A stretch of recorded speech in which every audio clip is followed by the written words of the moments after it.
ขอบใจสำหรับการสรรเสริญและการอธิษฐานและพวกเขากำลังอยู่ในระหว่างการศึกษาปึมเล่มที่6ในสุดประวัติศาสตร์แห่งการไทยมหาปรหิตนิรันดรแห่งพันธสัญญาและพวกเขาได้ใช้เวลา2อาทิตย์ในการศึกษาเชื้อสายของมหาปรหิต77รุ่นคนและพวกเขาจะมาศึกษาเกี่ยวกับชุดแต่งกายของมหาปรหิตชุดแต่งกายนี้มีความสำคัญหลายเพราะมันถึกเน้นหนักในพระคำขององค์พระผู้เป็นเจ้าและโดยเฉพาะแมนพระธรรมอพยพบทที่28ข้อ1 5ข้อที่43พระเจ้าให้คำแนะนำเฉพาะและพิเศษสำหรับเครื่องนุ่งเครื่องแต่งกายของมหาปรหิตที่จะต้องเฮ็ดในวิธีเฉพาะและพระองค์ก็ทรงบัญชาให้มหาปรหิตได้สวมใส่เครื่องเหล่านั้นโดยเฉพาะเมื่อมหาปรหิตกำลังปฏิบัติภาระหน้าที่ของพวกเขาต่อกับองค์พระผู้เป็นเจ้าฉะนั้นให้พวกเขาได้มาศึกษาเรียนรู้เกี่ยวกับชุดแต่งกายของมหาปรหิตและศึกษาเกี่ยวกับชุดแต่งกายของพระผู้เป็นเจ้าของพวกเขาก็คือองค์พระเยซูคริสต์ผู้ที่เป็นมหาปรหิตนิรันดรของพวกเขาฉะนั้นให้พวกเขาไปอ่านในพระธรรมหลักของพวกเขาในวันนี้ก็คือพระธรรมอพยพบทที่28ข้อที่35ข้อที่6แต่แน่นอนว่าทั้งหมดบทนั้นเนาะข้อที่1 5ข้อที่43ก็เป็นข้อความหลักของพวกเขาที่พวกเขาจะเรียนรู้ในวันนี้เช่นเดียวกันแต่พวกเขาจะอ่านเพียงแต่ข้อที่35ข้อที่6ก่อนเนาะขอให้พวกเขาร่วมใจกันอ่านอพยพบทที่28ข้อที่3ทรงกล่าวว่าให้เอิ้นสร้างที่มี4มือทั้งหมดคือผู้ที่เฮ็ดที่เฮาได้ให้ความสามารถพิเศษแก่พวกเขานั้นมาและบอกพวกเขาเฮ็ดเครื่องนุ่งให้อาโรนเพื่อว่าลาวจะได้ถวายชีวิตของลาวบ่ระบัดรับใช้เฮาในฐานะปาโลหิตข้อ4จงบอกพวกเขาให้เฮ็ดแผ่นปกเอิกเสื้อคลุมสั้นเอโฟดเสื้อคลุมยาวบ่มีแขนเสื้อคลุมยาวมีแขนหมวกซุกและผ้าหัดแอวพวกเขาต้องเฮ็ดเครื่องประจำตำแหน่งปาโลหิตเหล่านี้ให้อาโรนอายของเจ้าและพวกลูกชายของลาวเพื่อพวกเขาจะได้บวชบัดรับใช้เฮาในฐานะปาโลหิตจงให้พวกสร้างสี่มือใส่ผ้าข้นแกะสีฟ้าสีม่วงสีแดงได้สีขำและผ้าปานเนื้อละเอียดดีเฮ็ดเครื่องเหล่านี้จงให้พวกเขาเฮ็ดเสื้อคลุมสั้นเอโฟดนี้ด้วยผ้าข้นแกะสีฟ้าสีม่วงสีแดงได้สีขำและผ้าปานเนื้อละเอียดดีตกแต่งด้วยการหยิบแซวนี่แม่นพระคำขององค์พระผู้เป็นเจ้าและในข้อที่4เนาะอีกเทื่อนึงพี่น้องอยู่ทางด้านลุ่มของข้อที่4ได้บอกว่าเพื่อพวกเขาจะได้บวชบัดรับใช้เฮาในฐานะปะโลหิตฉะนั้นเครื่องนุ่งเหล่านี้มีความสำคัญหลายในการรับใช้องค์พระผู้เป็นเจ้าและข้าพเจ้าอธิษฐานอย่างจริงใจว่าพี่น้องและข้าพเจ้าจะได้รับการแต่งกายเหล่านี้จากเครื่องเหล่านี้และใส่เสื้อผ้าเหล่านี้ในท้ายที่สุดและในช่วงชีวิตสุดท้ายของพวกเขาในชีวิตแห่งความเชื่อของพวกเขาในมื้อนี้เพื่อว่าพวกเขาจะมีคุณสมบัติที่จะรับใช้องค์พระผู้เป็นเจ้าอาเมนดังนั้นพวกเขาได้รับเครื่องนุ่งเหล่านี้อยู่ไสให้พวกเขาไปเรียนรู้เกี่ยวกับเครื่องนุ่งเหล่านี้ร่วมกันแต่ก่อนที่พวกเขาจะคิดเกี่ยวกับเครื่องนุ่งของมหาปโลหิตก่อนที่พวกเขาจะไปศึกษาให้พวกเขาได้ทบทวนเกี่ยวกับเครื่องนุ่งบางอย่างที่ปรากฏอยู่ในพระคัมภีร์ตลอดพระคัมภีร์ทั้งหมดเล่มเครื่องแต่งกายมีบทบาทสำคัญในเวียกงานการไถ่ขององค์พระผู้เป็นเจ้าพวกเขาสามารถที่จะทบทวนเกี่ยวกับเครื่องนุ่งของอาดามเนาะให้เราคิดถึงเครื่องนุ่งของอาดามในพระธรรมปฐมกาลบทที่3ข้อที่21หลังจากอาดามเฮ็ดบาปพระรัศมีแห่งการปกป้องของพระเจ้าอ้อมรอบอาดามและเอวาได้ถูกเอาไปโดยพื้นฐานแล้วพี่น้องอาดามเนาะปฏิเสธพระคำของพระเจ้า ฉะนั้นสง่าราศีที่สดใสขององค์พระผู้เป็นเจ้าเนาะพระรัศมีขององค์พระผู้เป็นเจ้าและพวกเขาต้องการที่จะอยู่ด้วยตัวของพวกเขาเองและด้วยเหตุนี้พวกเขาจึงเห็นความอับอายของกันและกันพวกเขามีความอายต่อกันและกันเองพวกเขารู้ว่าพวกเขาเปื่อยกายเห็นบ่พี่น้องพวกเขาได้เอาใบมากเดือมาปกปิดทางกายของพวกเขาไว้ซึ่งมันก็อยู่บ่ได้ดนเนาะเครื่องแต่งกายเหล่านั้นดังนั้นพระเจ้าจึงได้สร้างเสื้อผ้าที่เฮ็ดด้วยหนังสัตว์เสื้อผ้าที่เฮ็ดด้วยหนังสัตว์มันได้เรียกร้องให้มีการเสียสละแม่นบ่เสียสละเลือดเนื้อชีวิตของสัตว์นี่เป็นสัญลักษณ์ของการเสียสละขององค์พระเยซูคริสต์ผู้เป็นลูกแกะขององค์พระผู้เป็นเจ้าเพื่อพวกเราเนาะผู้ที่ได้ทอดเสื้อของพระองค์เองออกแม่นบ่และผ้าคลุมร่างกายของพระองค์ก็ถูกเอาออกไปเพื่อพวกเราและการไถ่บาปหมายถึงการปกปิดแม่นบ่การไถ่บาปของพระเยซูคริสต์เนาะการไถ่บาปที่พระองค์ได้ไถ่เพื่อพวกเรานั่นหมายความว่าพระองค์ได้ปกปิดความอับอายความบาปของพวกเราทุกคนอันที่สองพวกเราสามารถคิดเกี่ยวกับเสื้อผ้าของโยเซฟเนาะพวกเราได้จื้อเกี่ยวกับเรื่องของเสื้อผ้าหรือว่าเสื้อคลุมที่มีสีสันหลากหลายแม่นบ่ที่อ่าคำว่าเสื้อคลุมของโยเซฟนั้นก็แม่น Catonet ในภาษาเฮบรูและมันแม่นยาโคบพ่อของโยเซฟผู้ที่ให้เสื้อคลุมพิเศษนั้นแก่โยเซฟแม่นบ่เพื่อระบุว่าลาวเป็นเพื่อยั่งยืนว่าลาวเป็นลูกสายที่ถูกเลือกผู้ที่จะเฮ็ดให้พระประสงค์ขององค์พระผู้เป็นเจ้าสำเร็จในเวียกงานแห่งการไทยและเสื้อผ้าของลาวก็ถูกจีกออกเป็นตอนๆและเปื้อนเลือดนั่นก็เป็นสัญลักษณ์ขององค์พระเยซูคริสต์อีกครั้งหนึ่งที่เห็นบ่ร่างกายของพระองค์ได้ถูกจีกขาดได้ถูกเสื้อผ้าของเราก็ถูกจีกเป็นตอนๆแล้วก็มีการเปื้อนเลือดนั่นก็เป็นสัญลักษณ์ที่เหมือนกับองค์พระเยซูคริสต์ที่เสื้อผ้าของพระองค์ได้ถูกจีกขาดและก็เปื้อนเลือดของพระองค์เนาะนอกนั้นเราก็ยังมีเสื้อคลุมของเอลียาเห็นบ่ซึ่งเราได้ใช้เพื่อแยกแม่น้ำจอร์แดนออกจากกันมันเป็นเสื้อผ้าแห่งอำนาจและต่อมาเสื้อผ้าของพระเยซูเห็นบ่ยิ่งที่ตกเลือดก็ได้มีการแตะปลายเสื้อขององค์พระเยซูคริสต์และในทันใดนั้นความเจ็บป่วยของนางอาการตกเลือดของนางก็ได้รับการปิ่นปัวนั้นเป็นเสื้อแห่ง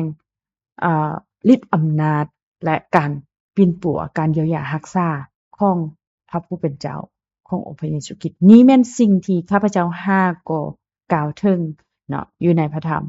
มัทธิวบทที่9ข้อที่28หลังจากนั้นพวกเขาสามารถคิดเกี่ยวกับเสื้อผ้าขององค์พระเยซูคริสต์ถึงไม้กางแขนเนาะตามพระธรรมโยฮันบทที่19ข้อที่23 5ข้อที่24พระเยซูมีเสื้อผ้าชั้นนอกเห็นบ่และพระองค์ก็มีเสื้อผ้าชั้นในเสื้อผ้าชั้นนอกพระเยซูถูกดึงออกทั้งสองเสื้อผ้าชั้นนอกถูกจีกออกเป็น4ชิ้นส่วนและบรรดาเสื้อผ้าเหล่านั้นก็ถูกนำไปอยู่4บอนที่แตกต่างกันซึ่งเป็นตัวแทนของข่าวประเสริฐหรือว่าพระคำขององค์พระผู้เป็นเจ้าที่ถูกแผ่ออกไป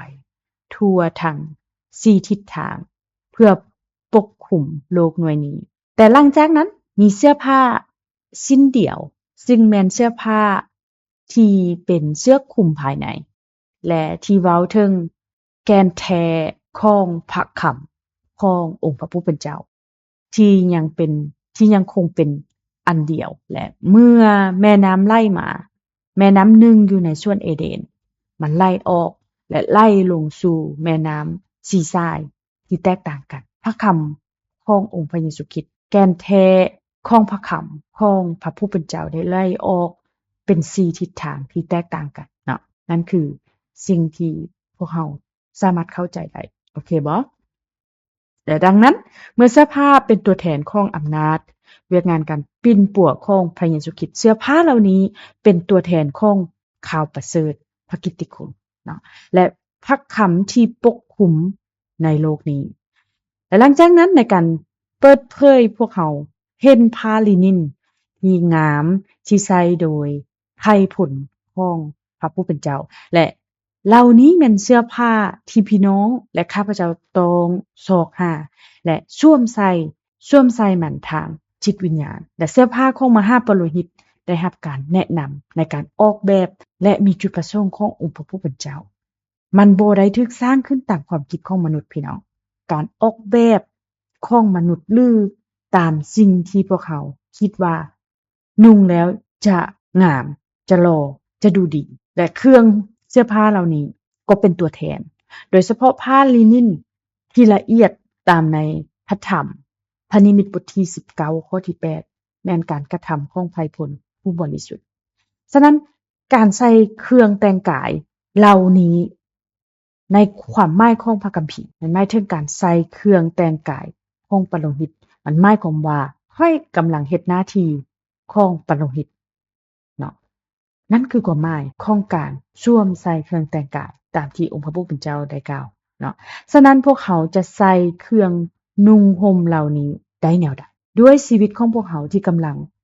ดำรงชีวิตอยู่สิ่งที่พวกเขาเฮ็ดแต่ดังนั้นเมื่อพวกเขาเว้าว่าเครื่องนุ่งห่มได้ถูกออกแบบและเฮ็ดตามพระประสงค์ของพระเจ้าพวกเขาจำเป็นต้องใส่พวกมันในลำดับที่ถูกต้องตามการออกแบบของพระเจ้าที่พระองค์ได้บัญชาไว้แม่นบ่มันหมายความว่าพวกเขาต้องเฮ็ดเนาะชีวิตแห่งความเชื่อของพวกเขาต้องได้ดำเนินต่อไปการกระทำของพวกเขาต้องได้ปฏิบัติตามการออกแบบขององค์พระผู้เป็นเจ้าบ่แม่นสิ่งที่ค่อยคิดว่าเป็นลำดับที่ถูกต้องบ่แม่นสิ่งที่ค่อยคิดว่าเบิ่งแล้วมันทันสมัยกว่าเนาะโอเคเนาะแต่มันเกี่ยวกับวิธีที่พวกเขาเฮ็ดสิ่งต่างๆในชีวิตแห่งความเชื่อของพวกเขาพี่น้องเข้าใจเนาะโอเคให้พวกเขาศึกษาต่อไปเลยเนาะฉะนั้นนี่แม่นบางข้อพระคัมภีร์ให้พวกเราคิดเกี่ยวกับมหาปโลหิตนี่แม่นมหาปโลหิตเนาะในรูปนี้พี่น้องให้พวกเราใส่เครื่องนุ่งห่มให้กับมหาปโลหิตผู้นี้เนาะให้พี่น้องจินตนาการว่าลาเปื่อยอยู่เนาะร่างกายลาบ่มีเครื่องบ่มีเสื้อผ้าแม้นว่าอยู่ในรูปของลาวณตอนนี้ก็มีการนุ่งบางส่วนเพราะว่าในห้องของพวกเราถ้าขาน้อยจะใส่รูปเปื่อยเนาะร่างกายเปื่อยเปล่าก็เฮายังมีเด็กน้อยเนาะเฮายังมีพี่น้องหลายเพศหลายวัยที่เรียนรู้นำกันฉะนั้นโอเคใส่เสื้อผ้าสิ้นทำอิฐเนาะในให้กับมหาปโลหิตผู้นี้มันเอิ้นว่าทรงคาซันผ้าลินินหรือว่าเป็นทรงบ็อกเซอร์ในยุคสมัยของพวกเขาหรือว่าเป็นทรงคาซันเนาะมันแม่นเครื่องนุ่งที่ไกด์ที่อยู่ชั้นไหนที่สุดติดนั่งชั้นไหนที่สุดของมหาปโลหิตเนาะและใส่เพื่อปกปิดอวัยวะเพศไปแม่นบ่ให้พวกเขา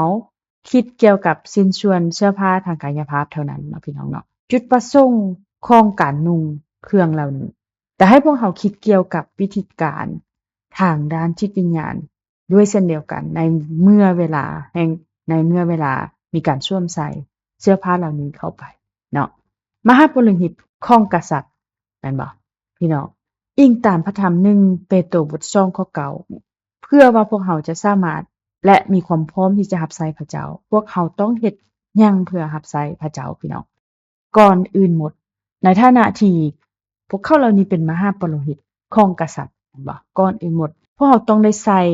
ทรงคาซันผ้าลินินเพื่อเฮ็ดหยังพี่น้องก็เพื่อปกปิดจุดความอับอายของพวกเขาต้องได้ปกปิดไว้สิ่งทำอิฐที่พวกเขาต้องเฮ็ดเมื่อเขามาหาพระคริสต์บาปของพวกเขาต้องได้รับการปกปิดแม่นบ่บาปความอับอายของพวกเขาต้องได้รับการชำระล้างและดังนั้นสิ่งนี้เว้าถึงบาปกาวทำอิฐของพวกเขาซึ่งแม่นการกลับใจการรับเลือดขององค์พระเยซูคริสต์เพื่อปกปิดบาปของพวกเขาแม่นบ่เนาะในพระธรรมอพยพบทที่28ข้อที่42จงหยิบทรงคาซันด้วยผ้าปานให้พวกเขา ให้ยาวตั้งแต่แอวลงมาฮอดค่าโตเพื่อปกปิดตัวของพวกเขาดังนั้นศาสนาจารย์อับราฮัมพาผู้ที่เป็นผู้เขียนปึ้มหัวนี้เพิ่นได้ศึกษาอย่างละเอียดทุกข้อของบรรดาพระคัมภีร์ต่างๆอยู่ในพระคัมภีร์ต่างๆอยู่ในพระคัมภีร์หั่นบ่ว่าจะเป็น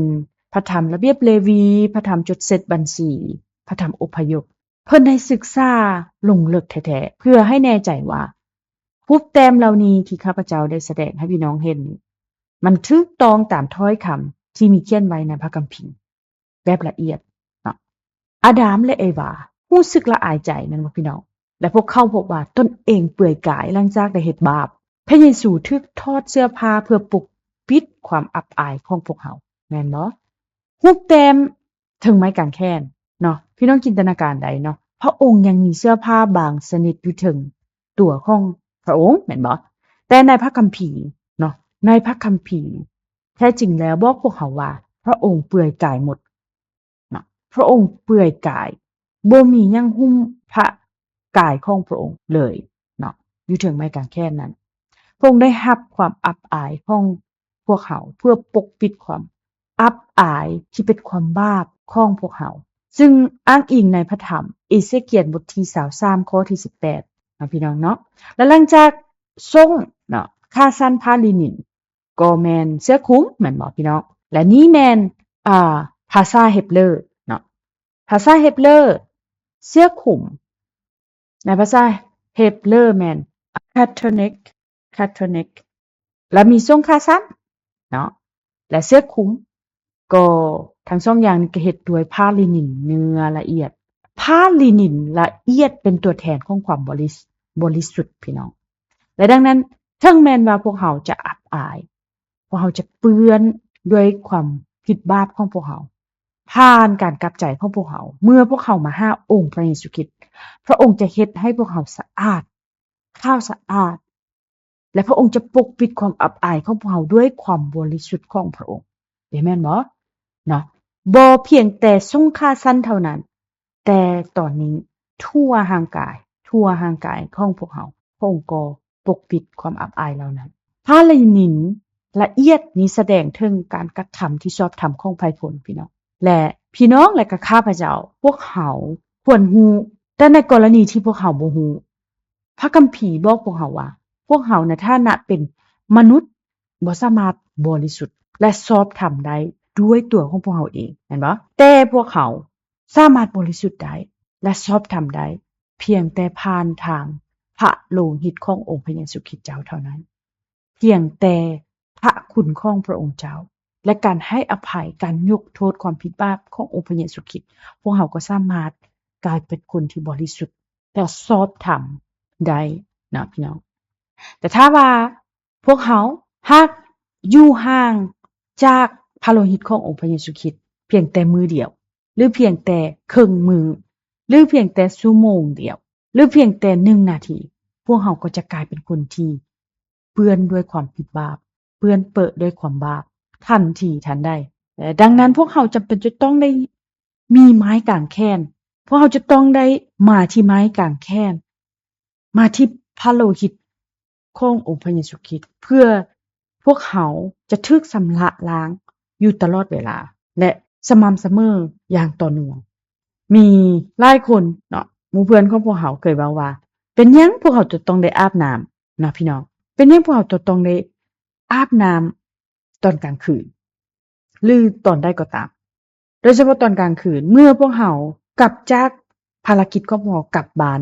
เขาต้องได้อาบน้ำแม่นบ่พี่น้องชำระร่างกายของพวกเขาให้บริสุทธิ์แม่นบ่ให้สะอาดแม่นบ่ข้าพเจ้าหวังว่าพี่น้องก็คือจะเฮ็ดเช่นเดียวกันเนาะพี่น้องต้องได้อาบน้ำแม่นบ่อาจจะมีข้อโต้แย้งว่าเป็นหยังพวกเราจะต้องได้อาบน้ำเป็นหยังเราต้องอาบน้ำในตอนกลางคืนนั้นทันทีที่พวกเรากลับบ้านเป็นหยังพวกเราบ่เยื้อนไปอาบน้ำในมื้อต่อไปมื้ออื่นก็ได้หรือมื้อต่อไปก็ได้เป็นหยังพวกเราบ่เยื้อนไปเนาะบ่เลื่อนไปสำหรับข้าพเจ้าแล้วเนื่องจากว่าข้าพเจ้าจะเหงื่อออกหลายในระหว่างวันและร่างกายก็เปื้อนแล้วจากน้ำเหงื่อนั้นก็มีกลิ่นมีอ่า หลายสิ่งหลายอย่างที่ออกมาจากน้ำเหือนั้นแม่นบ่พี่น้องและแม้ว่าตอนกลางคืนอาบน้ำไปแล้วก็นอนตื่นเช้ามาก็ยังต้องได้อาบอีกแม่นบ่พี่น้องเป็นหยังต้องอาบน้ำเป็นหยังต้องกินเป็นหยังต้องกินเรื่อยๆกินเทื่อหนึ่งแล้วบ่อิ่มเลยกินแล้วก็ยังหิวอีกในมื้อต่อไปนะคาบต่อไปก็ยังหิวอีกเพราะมันกินบ่อิ่มเลยน่ะครั้งเดียวแม่นบ่ก็ต้องได้กินไปตลอด เป็นหยังชีวิตต้องเป็นแบบนั้นพี่น้อง เป็นหยังจะต้องมีการกระทำแบบนั้นเรื่อยๆสม่ำเสมอและต่อเนื่องเห็นบ่พี่น้องสิ่งที่ข้าพเจ้ายกมาให้พี่น้องเห็นมันเป็นแบบเดียวกันกับการกลับใจของพวกเราเป็นหยังเราต้องกลับใจอยู่เรื่อยๆเป็นหยังเราต้องได้กลับใจตอนนี้เป็นหยังเราต้องได้กลับใจตลอดเรากลับใจครั้งเดียวจากความผิดบาปจากความบาปต่างๆที่เราได้กระทำมันจบลงเลยบ่ มันใช้ได้ตลอดไปเลยบ่เพราะว่าการกระทำของเรามันยังสืบต่ออยู่เรื่อยๆแม่นบ่มันก็เฮ็ดมันเป็นการสะสมความผิดบาปไปเรื่อยๆฉะนั้นในที่สุดเราก็ต้องได้กลับใจเราจะต้องได้เราต้องมีความจำเป็นต้องได้ดำเนินต่อไปต้องได้เฮ็ดต่อไปต้องได้กลับใจไปเรื่อยๆพวกเราจำเป็นต้องได้สวมใส่เสื้อผ้าเหล่านี้พี่น้อง ถ้าบ่มีการกลับใจเฮาก็บ่สามารถกลายเป็นคนที่บริสุทธิ์ได้แม่นบ่ถ้าพวกเฮาบ่สามารถสวมใส่เสื้อผ้าชิ้นต่อๆไปเฮาก็บ่สามารถที่จะเป็นคนที่สะอาดได้นั่นคือปัญหาเนาะพี่น้องเนาะฉะนั้นในพระธรรมเอสายาห์บทที่64ข้อ6พวกข้าน้อยทุกคนเป็นคนบาปพวกข้าน้อยทุกคนเป็นคนบาปหมดแม้นแต่การเฮ็ดที่ดีที่สุดของพวกข้าน้อยก็ยังเปรอะเปื้อนเพราะการบาป พี่น้องฉะนั้นการกระทำที่ชอบธรรมของพวกเราคือกันกับเสื้อผ้าที่เปื้อนเปื้อนคำนิยามของพวกเราความชอบธรรมของพวกเราคือกันกับเสื้อผ้าที่เปื้อนเปื้อนพวกเราจำเป็นจะต้องมีเสื้อผ้าของพระเยซูคริสต์สวมใส่ในร่างกายของเราแม่นบ่ในตัวเราบ่แม่นการกระทำที่ชอบธรรมของพวกเราเองแต่เป็นความชอบธรรมเป็นการกระทำที่ชอบธรรมขององค์พระเยซูคริสต์เนาะ ในพระธรรมโรมบทที่13ข้อที่14บอกว่าแต่จงประดับตนด้วยองค์พระเยซูคริสต์เจ้าและอย่าจัดห้าอันใดที่สนองตัณหาของเนื้อกายแต่อยู่ในพระธรรมอื่นๆอยู่ในข้อพระธรรมอื่นๆที่เป็นข้ออ้างอิงอยู่ในพระธรรมโรมบท5ข้อที่17 5 21ใน1โกรินโธบท1ข้อที่30และก็มีพระธรรมฟิลิปปอยบท1ข้อที่11ธรรม1เปโตรบท1ข้อ1โอเคต่อไปเนาะพี่น้องแม่นผ้าหัดแอวอยู่ถึงเสื้อคลุมผ้าลินินควรจะยาวจากแอวลงไป5ข้อตีนเนื่องจากว่าเสื้อคลุมเป็นชิ้นเดียวที่บ่มีหอยต่อเนาะพี่น้องเนาะมันต้องการผ้าที่จะมามัดให้แน่นสำหรับผู้ชายพวกเราอาจจะบ่ฮู้แต่ว่าผู้หญิงที่นุ่งชุดกระโปรงเนาะหรือว่าเป็นชุดกระโปรงพื้นเดียวข้าพเจ้าคิดว่าถ้ามันร่วมลายมันจะเป็นโล่งๆมันบ่ง่ายในการที่จะเฮ็ดเวียกมันบ่สะดวกสบายเนาะเวลาที่เรานุ่งชุดกระโปรงเวลาเราต้องเฮ็ดเวียกอีหยังที่มันทะมัดทะแม่นฉะนั้นพระคัมภีร์กล่าวว่าจงระวังตัวเองโดยเฉพาะเมื่อเจ้ากำลังจะไปบ่อนใดบ่อนหนึ่งและเฮ็ดเวียกขององค์พระผู้เป็นเจ้าฉะนั้นมันต้องการผ้าที่จะต้องมารัดแอวและวัสดุที่ใช้ผ้าลินินที่มีเนื้อละเอียดผ้าสีม่วงสีฟ้าสีแดงเข้มสิ่งเหล่านี้เป็นตัวแทนและยังเป็นตัวแทนเนาะสิ่งที่พวกเราต้องการเพื่อกลายเป็นไผผลขององค์พระผู้เป็นเจ้าเพื่อกลายเป็นประชาชนขององค์พระผู้เป็นเจ้าเนาะข้าพเจ้าเอิ้นว่าสิ่งเหล่านี้เป็นส่วนประกอบของสวรรค์เนาะสิ่งเหล่านี้เป็นตัวแทนของความบริสุทธิ์เป็นตัวแทนของสวรรค์เป็นตัวแทนของกษัตริย์ขององค์พระผู้เป็นเจ้าเนาะเป็นตัวแทนของเลือดขององค์พระเยซูคริสต์นะพี่น้องดังนั้นพวกเราจึงใส่ทรงคาสั้นลินินเนาะทรงคาสั้นผ้าลินินที่มีการกลับใจการทึกสำระล้างและหลังจากนั้นพวกเรา ก็มาใส่เสื้อคลุมผ้าลินเพื่อปกคลุมร่างกายของพวกเราไว้โดยตามธรรมดาแล้วร่างกายทั้งหมดของพวกเราก็ได้เริ่มที่จะถูกสัมภล้างการกระทำของพวกเรากลายเป็นความชอบธรรมเนาะเป็นการกระทำที่ชอบธรรมหลายขึ้นเรื่อยๆเมื่อเฮามาหาองค์พระเยซูคริสต์เฮาได้รับการอภัยบาปของพวกเราชีวิตของพวกเราเริ่มมีการเปลี่ยนแปลงและเมื่อชีวิตของพวกเราเริ่มเปลี่ยนแปลงไปสู่ความชอบธรรมของพระองค์สิ่งต่อไปที่พวกเราต้องเฮ็ดเนาะคือพวกเราจะเริ่มเฮ็ดเวียกของพระองค์นั้นแม่นเหตุผลที่พวกเรา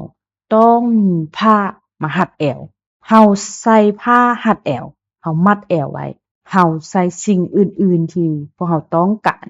เพื่อจะถึกเอิ้นว่าเป็นผู้ที่เฮ็ดเวียกรับใช้องค์พระผู้เป็นเจ้าหรือว่าเป็นผู้รับใช้ของพระเจ้าเนาะและผ้ารัดแอวบางครั้งเอิ้นว่าผ้ามัดแอวของหน้าที่เนาะเพราะว่าเสื้อคลุมคือกันกับเครื่องนุ่งเนาะพี่น้องมันยากที่จะเฮ็ดเวียกโดยบ่มีผ้ารัดแอวฉะนั้นในพระธรรมอพยพบทที่12ข้อ11บอกว่าให้พวกเจ้ากินไวๆเพราะพวกเจ้าต้องนุ่งเครื่องเตรียมออกเดินทางพร้อมทั้งต้องซุปเกิบและถือไม้คอนเท้าการกินเลี้ยงนี้แม่นการสลองปัสกาของพระเจ้ายาเวห์เป็นหยังจึงเป็นแบบนั้นพี่น้องพระคัมภีร์ข้อนี้เนาะได้บอกพวกเราว่าทันทีที่เจ้ากินแล้วนะเจ้าต้องได้ออกเดินทางเพื่อไปหรือว่าเคลื่อนไหวแม่นบ่หรือว่ารับใช้องค์พระผู้เป็นเจ้าเฮ็ดเวียกให้องค์พระผู้เป็นเจ้าพวกเราจำเป็นจะต้องได้ใส่ผ้ารัดแอวทางจิตวิญญาณแม่นบ่เนาะใน1เปโตรบท1ข้อที่13กล่าวว่าโดยเหตุนั้นจงเตรียมตัวเตรียมใจให้พร้อมจงมีสติระวังตัวและจงตั้งความหวังให้เต็มบริบูรณ์ในพระคุณที่จะโพธิ์ประทานให้พวกเจ้าเมื่อพระเยซูเจ้าเสด็จมาปรากฏพี่น้องบัดนี้พระเจ้าอยากทอกเทพระคุณและพระวิญญาณของพระองค์ลงมาสู่พวกเราทุกคนแต่เพื่อจะได้รับพระคุณขององค์พระผู้เป็นเจ้าพวกเราจำเป็นต้องมีสติและตื่นตัวทางจิตวิญญาณอยู่เสมอพวกเราจำเป็นต้องหัดเนาะสายมัดแอวในจิตวิญญาณของพวกเราในจิตใจของพวกเราไว้พวกเราต้องการให้เพราะว่าพระเจ้าต้องการให้พวกเราเฮ็ดพระเจ้าต้องการให้พวกเรามีเวียกเฮ็ดงานทำเพื่อว่าพระประสงค์ของพระเจ้าจะสำเร็จและพระองค์จะเฮ็ดมันกับผู้ที่มีสายคาดแอวทางจิตใจของพวกเขาพระองค์จะเฮ็ดเวียกกับผู้นั้นแต่ถ้าพวกเขาพอใจกับการลิ้นสู่พวกเขายังเมาเล่าแหวงของโลกนี้พวกเขายังสับสนในคำสั่งสอนในคำสอนต่างๆของโลกนี้พวกเขายังบ่หัดใส่มัดแอวและพระเจ้าบ่สามารถที่จะเฮ็ดการงานของพระองค์ผ่านทางชีวิตของพวกเขาได้ฉะนั้นข้าพเจ้าอธิษฐานเพื่อคริสตจักรซีโอนของพวกเขาว่าพวกเขาจะขาดสายมัดแอวทางจิตวิญญาณของพวกเขาไว้เวลานั้นใกล้เข้ามาแล้วพี่น้องเวลาใดก็เป็นเวลาสำหรับพวกเขาที่จะเฮ็ดเวียกขององค์พระผู้เป็นเจ้าจริงๆข้าพเจ้าควรจะเว้าว่าเวลากำลังจะหมดลงแล้วเวลาใดที่กำลังจะหมดพระเจ้าเวลาใดที่กำลังจะหมดพี่น้องมันเป็นเวลาสำหรับพวกเขาที่จะเฮ็ดเวียกงานของพระเจ้ามันใกล้จะหมดลงแล้วฉะนั้นบ่ว่าพี่น้องจะเบิ่งแบบใดก็ตามพวกเราจำเป็นจะต้องรีบร้อนมัดไส้คาดแอวไว้ไส้มัดแอวหรือไส้คาดแอวทางจิตใจทางจิตวิญญาณของพวกเราหัดให้แน่นเพื่อว่าพวกเราจะได้รับพระคุณของพระเจ้ารับพระพรที่พระองค์ประทานให้กับพวกเราเพื่อว่าพวกเขาจะสามารถลุกขึ้นและเฮ็ดเวียกที่จะถวายเกียรติแด่องค์พระผู้เป็นเจ้าที่พระองค์ต้องการให้พวกเราเฮ็ดให้สำเร็จในพระธรรมลูกาบทที่12ข้อที่35-37เจ้าทั้งหลายจงหัดแอวไว้ใต้โขมของเจ้าอยู่ดังคนรับใช้ที่กำลังรอคอยท่ารับนายของตนกลับมาแต่การกินเลี้ยงในพิธีแต่งงาน เมื่อเพิ่นมาเอิ้นและเคาะประตูเขาก็จะไข่ให้เพิ่นทันทีเมื่อพวกคนรับใช้ที่นายของตนมาพบพวกเขาเตรียมพร้อมอยู่ก็เป็นสุขเขาบอกพวกเจ้าตามความจริงว่านายจะใส่ผ้าหัดแอวของตนและบอกพวกคนพวกคนรับใช้นั่งลงเพื่อรับประทานอาหารแล้วเพิ่นก็จะรับใช้พวกเขาและหลังจากนั้นผ้าพันหัวเนาะซุบอยู่ถึงหัวสำหรับปโลหิตธรรมดามีเพียงมหาปโลหิตเท่านั้นที่ใช้ผ้าพันหัวหรือว่าเป็นหมวกเนาะเป็นหมวกสุบปโลหิตคนอื่นใส่สิ่งที่เอิ้นว่าหมวกมันมีรูปร่างแตกต่างกันผ้าพันหัวเป็นรูปร่างคือกันกับเห็ดใต้กัว Miss Snappet นะ Miss Snappet แม่นชื่อของผ้าพันหัวและมันหมายความว่าพันออมไว้เนาะพันออมหัวของเจ้าพันหัวของเจ้าไว้เนาะมันเฮ็ดด้วยผ้าลินินละเอียดเนาะเป็นเวียกงานของสร้างตำฮุกและอยู่ด้านหน้ามีแถบสีทองคำมีแถบสีคำมันออกเสียงว่า Kadosh Liyahweh Kadosh Liyahweh หมายความว่าบริสุทธิ์แก่พระผู้เป็นเจ้าหรือต่อพระเยโฮวานะพระเยโฮวาต่อพระยาเวต่อพระยาเวความบริสุทธิ์แก่พระยาเวพระธรรมระเบียบเลวีบท8ข้อ9เมื่อสุบมวกให้แล้วเพิ่นได้เอาเครื่องไม้เป็นขำประดับใส่ทางด้านหน้ามวกซึ่งเป็นมงกุฎบริสุทธิ์หมายถึงการอุทิศถวายตัวตามที่พระเจ้ายาเวได้สร้างไว้รูปแกะสลักอยู่ถึงแผ่นทองคำเขียนว่าบริสุทธิ์แก่พระผู้เป็นเจ้า Kodesh หรือพระยาเวมันต้องถูกมัดไว้กับผ้าพันหัวด้วยเสือกสีฟ้าที่ปกคลุมหัวไว้หมายถึงการปกปิดความคิดของตนเองเกี่ยวกับเนื้อนั่งอย่างสมบูรณ์ต่อหน้าพระคำของพระเจ้าปโลหิตหรือผู้ที่พร้อมที่จะรับใช้พระเจ้าต้องผันหัวด้วยผ้าปานอันดีงามนี้ด้วยความบริสุทธิ์ของพระเยซูด้วยแทบทองคำเป็นตัวแทนของสิ่งที่บ่เปลี่ยนแปลงฉะนั้นคำเป็นตัวแทนของนิรันดรในพระวิหารมีคำหลายเพราะมันเป็นตัวแทนของนิรันดรและฉะนั้นการปกปิดเนาะหัวหมายถึงการปกปิดความคิดของตัวเองสิ่งที่พวกเขาต้องติดตามหัวของพวกเขาหน้าภาคหมายถึงเส้นทางของตัวเขาเองแบบความก้าวหน้าของตัวเขาเองเป็นส่วนทำอิฐที่ไปเมื่อเวลาเขาย่างแม่นบ่พวกเขาว่าค่อยกำลังมุ่งหน้าไปทางนั้นมันหมายความว่าแนวใดพี่น้องหมายความว่าเขากำลังมุ่งหน้าไปทางนั้นหัวของเขากำลังมุ่งหน้าไปทางนั้นแม่นบ่พี่น้องสิ่งที่นำพาพวกเขาเนาะในการไปทางใดทางหนึ่งนั่นมันหัวของพวกเขาพาเขาไปเห็นบ่หน้าภาคของพวกเขาพาเขาไปก่อนและสิ่งที่ควรอยู่ถึงหน้าภาคของพวกเขาหมายถึง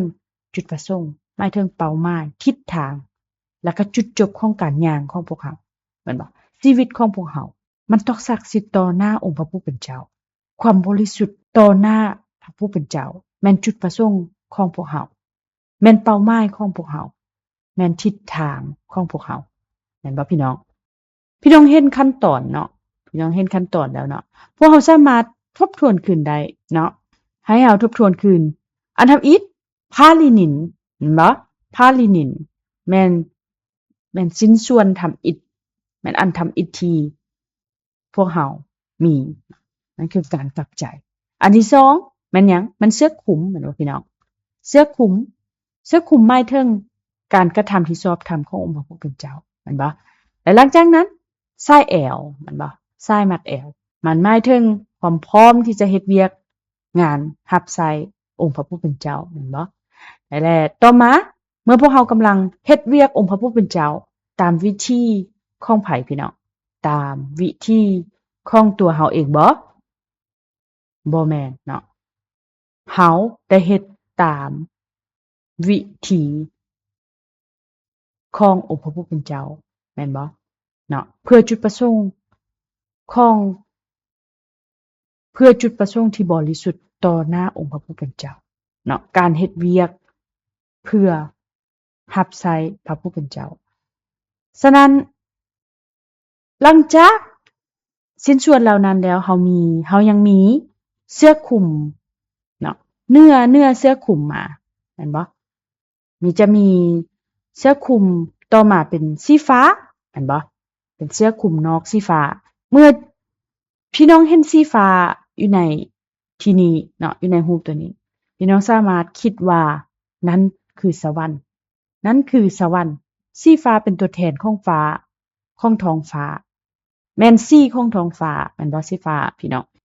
มันเว้าถึงอาณาจักรสวรรค์พี่น้องฉะนั้นในการกระทำที่ชอบทำของพวกเราใส่สิ่งที่เป็นสวรรค์แม่นบ่เฮาคิดว่า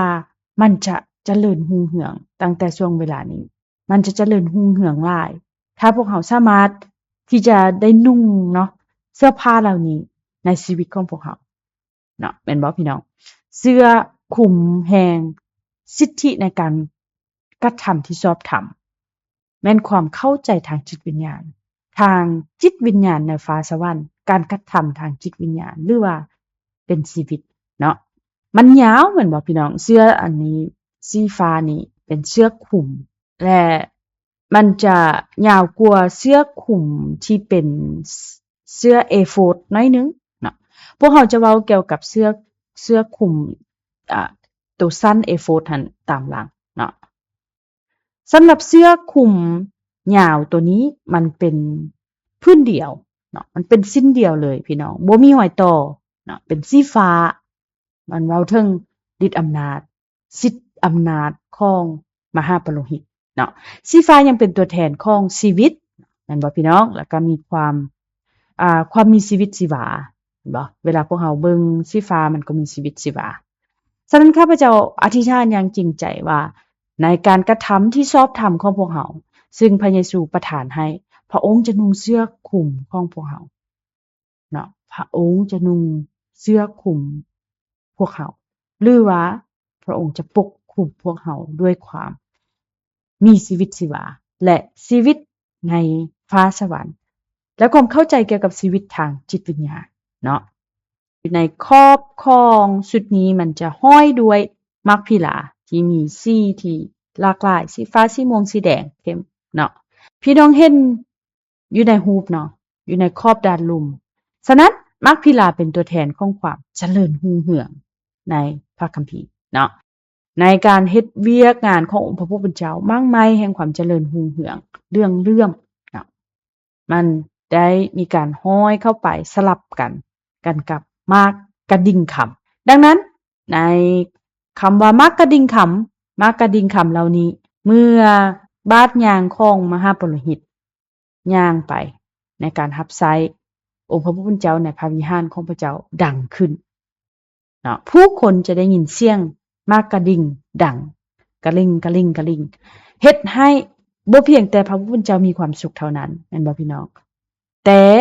ประชาชนขององค์พระผู้เป็นเจ้าก็รับรู้ว่านั้นเป็นเสียงของข่าวดีเป็นเสียงของ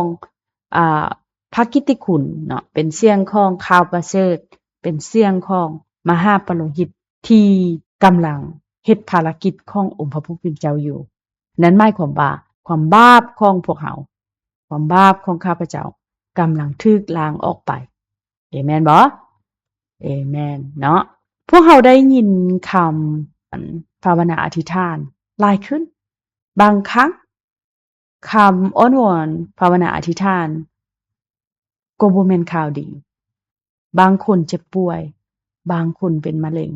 บางคนเกิดอุบัติเหตุพวกเราได้ยินทั้งหมดเนาะของคำอธิษฐานเหล่านี้แต่อย่างใดก็ตามพี่น้องผ่านคำอธิษฐานเหล่านี้ข้าพเจ้าอธิษฐานว่าจะมีข่าวดีหลายกว่าข่าวหายเอเมนบ่ เอเมนเนาะขอให้เฮามีถ้อยคำแห่งการยองหย่อสรรเสริญองค์พระผู้เป็นเจ้าออกจากปากผู้คนเหล่านี้หลายกว่าคำอ้อนวอนอธิษฐานขอความเมตตาขอการร้องทุกข์เช่นเดียวกันกับคำอธิษฐานของพวกเฮาก็มีความจำเป็น เมื่อมีการชุมนุมชนเมื่อมีการสามัคคีธรรมในกลุ่มเซลล์ก็ขอให้พี่น้องที่จะระลึกถึงว่าบ่เพียงแต่เฮาอ้อนวอนอธิษฐานร่วมกันแต่ขอให้เป็นช่วงเวลาที่พวกเฮามีความม่วนซื่นมีความสดชื่นในจิตวิญญาณมีโอกาสกาลเวลาในการสรรเสริญองค์พระผู้เป็นเจ้าขอบพระคุณพระเจ้าร่วมกันสำหรับการสามัคคีธรรมเนาะซึ่งหน้ากันนั้น ต่อไปเนาะพี่น้องให้พวกเราไปศึกษาเกี่ยวกับเสื้อคลุมสั้น A4 หลังจากสิ้นส่วนของเสื้อผ้าทั้งหมดแล้วเนาะในที่สุดพวกเราก็สามารถใส่ A4 ซึ่งเป็นสิ้นส่วนอ่าอันสุดท้ายและจุดประสงค์ของการใส่ A4 ก็เพื่อว่าเครื่องแต่งกายอันศักดิ์สิทธิ์ของปาโลหิตจะถูกสวมใส่ในเวลาที่เราปฏิบัติหน้าที่ขององค์พระผู้เป็นเจ้าและ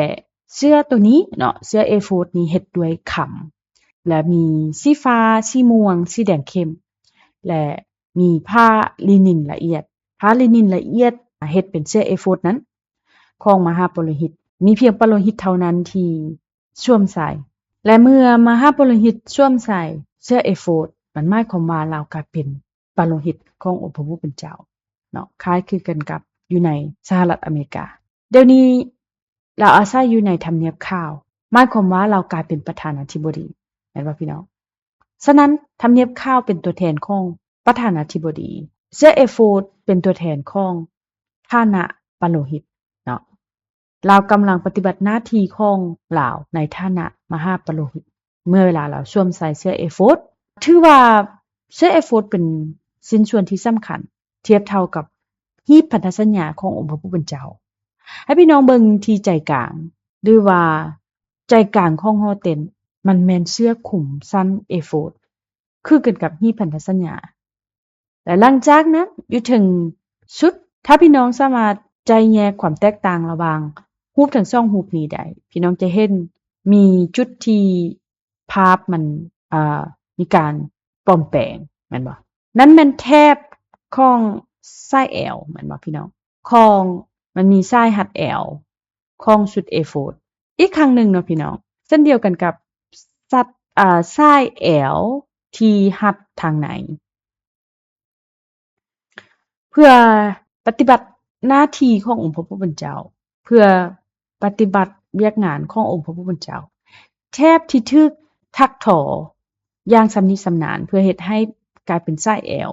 อยู่ถึงเสื้อ A4 แม่นบ่วัสดุอันเดียวกันกับเสื้อ A4 พระผู้เป็นเจ้าผู้ที่สืบต่อเฮ็ดเวียกงานในประวัติศาสตร์แห่งการไทยและนั้นแม่นสิ่งที่สะท้อนให้พวกเราเห็นเนาะเสื้อ A4 ของมหาปโลหิตนั้นเสื้อคลุมสั้น A4 ของพระเยซูคริสต์และพระองค์ยังคงเฮ็ดเวียกงานของพระองค์อยู่พระเยซูได้เข้ามาในโลกนี้และพระองค์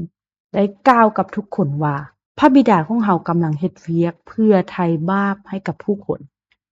แม้นแต่ในทุกวันนี้สิ้นส่วนต่อไปมันสิ้นส่วนที่8ก็คือส่วนของหน้าอกแม่นบ่พี่น้องอยู่ถึงหน้าอกมีแผ่นป้องกันหน้าอกส่วนที่8เป็นแผ่นป้องกันหน้าอกมีรูปร่างสี่เหลี่ยมหมุนรูปสี่เหลี่ยมหมุนมีขนาด 22.5 เซนติเมตรคูณ 22.5 เซนติเมตรความยาวและความกว้างหรือความสูง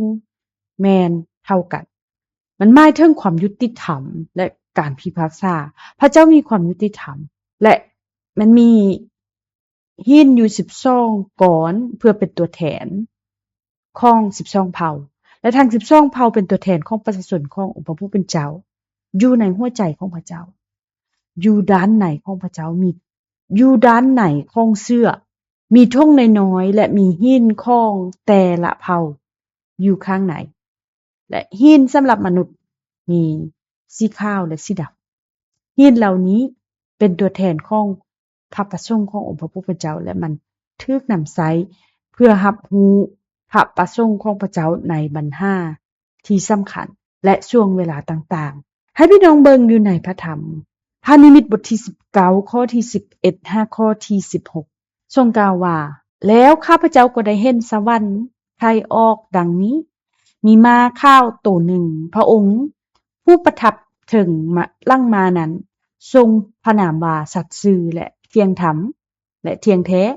พระองค์ผู้ทรงพิพากษาและสู้รบด้วยความยุติธรรมดวงตาของพระองค์เป็นเหมือนดังแปลวไฟและมีมงกุฎลายอันถึงหัวของพระองค์ที่ถึงหัวของพระองค์มีชื่อหนึ่งเขียนไว้ว่ามีชื่อหนึ่งเขียนไว้แต่บ่มีผู้ใดรู้จักนอกจากพระองค์เองเสื้อคลุมที่พระองค์ทรงห่มนั้นก็จุ่มแล้วในเลือดพระนามของพระองค์เอิ้นว่าพระคำของพระเจ้าฝูงกองทัพในสวรรค์นุ่งผ้าป่านเนื้อละเอียดสีขาวและขี่ม้าขาวได้แห่ติดตามพระองค์ไปมีดาบคมดวงหนึ่งออกมาจากปากของพระองค์เพราะพระองค์จะเอาชนะชนชาติทั้งหลายด้วยดาบนั้นพระองค์จะปกครองพวกเขาด้วยค้อนเหล็กที่มีอำนาจและพระองค์จะเหยียบเอาน้ำองุ่นในอ่างแห่งความโกรธหายอันแห่งกาของพระเจ้าองค์ทรงฤทธานุภาพสูงสุดตามเสื้อคุ้มและตามกกค่าของพระองค์ได้มีชื่อเขียนไว้ว่าจอมกษัตริย์และจอมเจ้านายพระผู้เป็นเจ้ากำลังกลับมาหาพวกเราพระองค์นุ่งเสื้อผ้าบางอันเสื้อผ้ายังเป็นตัวแทนให้แก่การกระทำของพระองค์อีกด้วยพวกเราต้องเข้าใจเสื้อผ้าอย่างถูกต้องพี่น้องเพื่อพวกเราจะเข้าใจและรับรู้ว่าพระเยซูแม่นไผจงจื้อไว้ว่าพระเยซูได้มาผู้คนเว้าว่าเจ้าแม่นไผแม่นแต่โยฮั่นแม่นบ่ผู้ให้บัพติศมาก็ได้กล่าวว่าเจ้าแม่นผู้นั้นบ่หรือพวกเราควรจะรอท่าคนอื่นพระเยซูบอกพวกเขาทุกครั้งว่าแนวใดพี่น้องพระเยซูบอกว่าจงเบิ่งสิ่งที่เฮากำลังเฮ็ดแต่นั้นแม่นสิ่งที่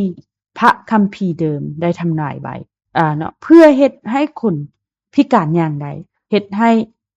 คนตายแล้วฟื้นขึ้นมาได้ปิ้นปัวคนเจ็บป่วยแม่นบ่พี่น้องเพื่อเบิ่งสิ่งที่เฮากำลังเฮ็ดความเข้าใจเสื้อผ้าจะช่วยให้พวกเราเห็นสิ่งที่พระเจ้ากำลังเฮ็ดพี่น้องเมื่อพวกเราเข้าใจและเห็นสิ่งที่พระผู้เป็นเจ้ากำลังเฮ็ดในมื้อนี้สิ่งนั้นจะบอกพวกเราและช่วยให้พวกเราเข้าใจว่าพวกเรากำลังดำรงชีวิตอยู่ในยุคสมัยใดนั้นแม่นเหตุผลที่สำคัญขอให้พวกเราเบิ่งอยู่ในพระธรรมอีกข้อหนึ่งเนาะอยู่ในพระธรรมโกโลไซบท3ข้อที่12เฮ็ดฉะนั้นในฐานะที่เป็นพวกซึ่งพระเจ้าทรงรักและทรงเลือกไว้ให้เป็นไผผลของพระองค์จงสวมใจเมตตาใจปราณีใจถ่อมลงใจอ่อนสุภาพใจอดทนดลนานเหล่านี้เป็นเสื้อผ้าที่พี่น้องและข้าพเจ้าต้องได้ใส่พี่น้องจงสวมใจเมตตาความเมตตาความสงสารใจที่ถ่อมตัวใจที่อ่อนโยนใจที่อดทนแม่นบ่พี่น้องจงอดทนต่อกันและกันให้อภัยซึ่งกันและกันผู้ใดก็ตามที่มีการจมว่าต่อผู้อื่นผู้ใดที่พี่น้องควรจะต้องให้อภัยเพื่อว่าพวกเราจะสามารถเข้ามาในที่ประทับของพระเจ้าข้าพเจ้าอธิษฐานอย่างจริงใจว่าพี่น้องและข้าพเจ้าจะสามารถที่จะใส่เสื้อผ้าให้กับคนอื่นเช่นเดียวกันเนาะมีครั้งหนึ่งเมื่อข้าพเจ้าไปประชุมมีคนคนหนึ่งเนาะที่มาและมีคนแนะนำข้าพเจ้ากับคนคนนั้นเราเป็นคนบ่มีบ้านเนาะเราเป็นคนที่บ่มีที่อยู่อาศัยแต่มีพี่น้องในพระคริสต์เนาะได้พาชายคนนั้นออกมาจากถนนบ่อนที่เราอาศัยอยู่หั่นแหละเราเป็นคนบ่มีบ้านแต่เราอาศัยอยู่ตามถนนหนทางร่างกายของเราเสื้อผ้าของเราเปื้อนเปอะมีกลิ่นเหม็น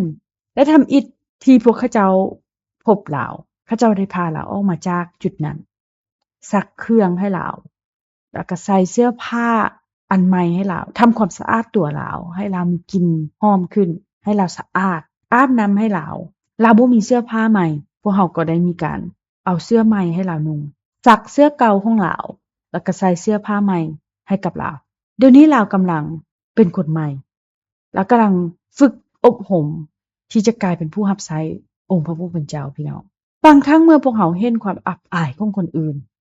เห็นความเปื้อนเปรอะของคนอื่นเนาะได้กลิ่นเหม็นของคนอื่นพวกเราเห็นพวกเรารับรู้ความเปื้อนเปรอะเหล่านั้นของพวกเขาหลายครั้งพวกเราถอยหลังถอยห่างออกมาแม่นบ่แม้ว่าพวกเขาจะอยู่ในโบสถ์ก็ตามแม้ว่าพวกเขาจะเป็นคนที่เชื่อพระเจ้าก็ตามเมื่อเวลาพวกเราเห็นความอับอายของคนอื่นหลายครั้งพวกเขาก็มีการนินทาแม่นบ่มีการเว้าลับหลังเกี่ยวกับสิ่งที่เกิดขึ้นกับชีวิตของคนเหล่านั้นแต่แทนที่พวกเขาจะสามารถล้างความอับอายของพวกเขาใส่ทรงขาสั้นผ้าลีนินเพื่อปกปิดความอับอายของพวกเขาเหมือนกับสิ่งที่พระเยซูคริสต์ได้เฮ็ดและพระองค์ก็ต้องการให้พวกเขาเฮ็ดเช่นเดียวกันนั้นแม่นเส้นทางนั้นแม่นวิธีการที่ไม้กางเขนได้เฮ็ดบ่เพียงแต่ในใส่เสื้อผ้าสำหรับตัวของพวกเขาเองแม่นบ่แต่เดี๋ยวนี้พวกเขามีเสื้อผ้าที่พวกเขาปกปิดในร่างกายของพวกเขาแล้วฉะนั้นพวกเขาต้องรู้ว่าคนอื่นก็ต้องการใส่เสื้อผ้าเพื่อปกปิดความอับอายของพวกเขานั่นคือการบอกเรื่องขององค์พระเยซูคริสต์ที่สามารถปกปิดความอับอายของพวกเขาได้ให้กับพวกเขาเหล่านั้นเราต้องได้ใส่ให้กันและกันแม่นบ่พี่น้องเราต้องได้ช่วยเหลือซึ่งกันและกันและลำดับของการใส่เสื้อผ้าลำดับเหล่านั้นคล้ายคือกับการเข้าไปในหอเต็นท์เพราะเราได้เรียนรู้เกี่ยวกับหอเต็นท์แม่นบ่ในหลายอาทิตย์ที่ผ่านมาเราได้เรียนรู้พอสมควรแล้วผ่านประตูแม่นบ่สิ่งทำอิฐีพวกเราเห็นแม่นแทนบูชาแทนถวายเครื่องบูชาและนั้นเป็นตัวแทนของไม้กางเขนเนาะบ่อนที่ความบาปของพวกเราได้ถูกชำระล้างออกไปคือกันกับการนุ่งทรงขาสั้นผ้าลินินแม่นบ่พี่น้องและหลังจากนั้นก็มีการไปที่อ่างแม่นบ่อ่างน้ำบ่อนที่การกระทำของพวกเราได้รับการชำระล้างความชอบธรรมและอื่นๆและดังนั้นลำดับต่างๆวิธีการต่างๆเหล่านี้คือกันกับการเข้าไปในหอเต็นท์ไปหาหีบพันธสัญญาขององค์พระผู้เป็นเจ้าขบวนการชำระล้างเพื่อยืนอยู่ต่อหน้าองค์พระผู้เป็นเจ้าพระบิดาของพวกเราการกลับใจและการไถ่บาปการกระทำที่ชอบธรรมการชำระล้างการพิพากษาครั้งสุดท้ายดังนั้นข้าพเจ้าอธิษฐานอย่างจริงใจเนาะต่อพี่น้องทุกคนและข้าพเจ้าเพื่อว่าข้าพเจ้าจะสามารถใส่เสื้อผ้าเหล่านี้ได้และพี่น้องเองก็เช่นเดียวกันพระเยซูได้ประทานเสื้อผ้าเหล่านี้ให้กับพวกเราฉะนั้นจงสวมใส่เสื้อผ้าเหล่านี้ขององค์พระผู้เป็นเจ้าองค์พระเยซูคริสต์และบ่เพียงแต่พวกเขาเท่านั้นบ่เพียงแต่เราเท่านั้นที่จะสวมใส่และก็หยุดแต่เท่านั้นแต่ขอให้พวกเขาทุกคนที่จะสามารถใส่เสื้อผ้าเหล่านั้นให้กับคนอื่นด้วยเช่นเดียวกันช่วยเหลือกันและกันในโลกใบนี้เพื่อว่าคนในโลกนี้จะสามารถเข้าไปสู่ที่ประทับขององค์พระบิดาของพวกเราได้ขอให้พวกเราอธิษฐานพระบิดาถึงสวรรค์องค์พระผู้เป็นเจ้าที่ได้ให้เวลานี้แก่พวกเราเพื่อคิดและทบทวนเกี่ยวกับเครื่องแต่งกายที่พระองค์ได้มอบให้กับมหาปุโรหิตเพื่อว่าพวกเขาจะสามารถรับใช้องค์พระผู้เป็นเจ้าได้เช่นเดียวกันกับเอลียาที่กล่าวไว้ที่ได้กล่าวไว้ขอประทานพลังเพิ่มเติมให้กับพวกข้าพระองค์และขอให้พวกข้าพระองค์ได้รับเสื้อคลุมของเอลียาและสามารถเฮ็ดสิ่งเดียวกันกับที่เอลียาได้เฮ็ดพวกข้าพระเจ้าพวกข้าพระองค์เชื่อว่าพระเยซูคริสต์ได้ประทานเสื้อคลุมของพระองค์แก่พวกข้าพระองค์แล้วเพื่อว่าพวกข้าพระองค์จะสามารถเฮ็ดสิ่งเดียวกันกับที่องค์พระเยซูคริสต์ได้กระทำเพื่อไถ่บาปคนทั้งปวงด้วยเสื้อผ้าของพระองค์ดังนั้นพระบิดาเจ้าค่ะขอพระองค์ที่จะอนุญาตให้พวกข้าพระองค์ทั้งหลายมีความเข้าใจการงานเหล่านี้หลายยิ่งขึ้นเพื่อว่าเมื่อพระองค์กลับมาอีกครั้งกับเสื้อคลุมที่เปื้อนเลือดเพื่อเฮ็ดให้สิ่งที่จุ่มลงในเลือดนั้นพวกเราสามารถรับรู้พระองค์ผ่านการกระทำของพระองค์พระคำของพระองค์พระบิดา ขอพระองค์ที่จะช่วยข้าพระองค์ทั้งหลายขอพระองค์ที่จะประทานเสื้อผ้านี้แก่พวกข้าพระองค์ทั้งหลายเพื่อว่าพวกข้าพระองค์จะสามารถเข้าใจพระคำของพระเจ้าหลายยิ่งขึ้นขอบพระคุณพระองค์อย่างมากมายสำหรับพระคุณทุกสิ่งอย่างที่พระองค์ได้กระทำในชีวิตของพวกข้าพระเจ้าในพวกข้าพระองค์และขอบพระคุณพระเจ้าในทุกสิ่งข้าพระองค์อธิษฐานด้วยความเชื่อในพระนามขององค์พระเยซูคริสต์เจ้าอาเมนขอบพระคุณพระเจ้าสำหรับวันนี้